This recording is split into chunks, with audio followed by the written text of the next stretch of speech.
हो मावशी नमस्कार. दादा मैदानाला उभारल्यात त्याला निवडून द्या त्यांना काय पडतो असं चांगलं होणार.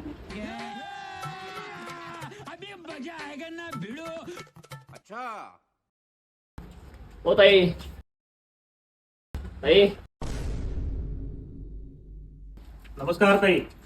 नमस्कार नमस्कार. ताई आमचे दादा पहिल्यांदाच निवडणुकीसाठी उभारल्यात. लक्ष असू दे. आणि आपल्या माणसाला निवडून आणण्यासाठी आपल्या सर्वांच्या मताची गरज आहे. आपल्या गरिबांचा हक्काचा माणूस आहे. आपली परिस्थिती जाणणारा माणूस आहे. होय दादा, आपल्या भागातील विकास करण्यासाठी कनी आपल्याला गरिबाचाच माणूस पाहिजे बघा. बाकीची सगळी मोठी मोठी लोक निवडून येतात आणि आपला स्वतःचाच विचार करतात. त्यांनी आपल्याकडे लक्षच देत नाहीत. आमचं सगळ्यांचं मत तुम्हालाच आहे बघा.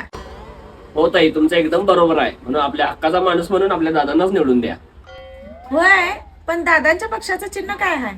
आमचं चिन्ह आहे बघा कुकर. लक्षात ठेवा कुकर आणि निवडून आणा कुकर. बर बर, आमचं मत तुम्हालाच. ताई लक्षात ठेवा कुकर. और अभी तो रुको, क्लाइमैक्स अभी बाकी. 5 years later. नमस्कार हो ताई. नमस्कार नमस्कार. या या. निवडून आल्यानंतर पहिल्यांदाच आमच्या भागात आलाय वाटतं तुम्ही 5 वर्षानं. अहो ताई निवडून आल्यानंतर दादासाहेबांना आमच्या कामाचा एवढा लोड पडला आणि दादासाहेबांकडे एकतर गाडी नसल्यामुळे आम्हाला इकडे यायलाच वेळ मिळाला नाही. ताई दादासाहेबांचं चिन्ह लक्षात आहे ना? होय माहिती आहे की, कुकर. नाही नाही ताई, दादांनी लोकांच्या कल्याणासाठी आता पक्ष बदलला आहे आणि आता नवीन पक्षाचं चिन्ह आहे डमरू. ताई डमरू लक्षात ठेवा. डमरू वाजलाच पाहिजे आपला. गाडी घेतलीच वाटतं. होय होय घेतली बघा. तुमच्या आशीर्वादानं गाडी पण घेतली साहेबांनी. आमच्या आशीर्वादानं मग बंगला पण बांधला असेल की दादासाहेबांनी तुमच्या. हो बंगला होय. निवडून आल्यावर लगेच बंगला बांधला दादासाहेबांनी आमच्या.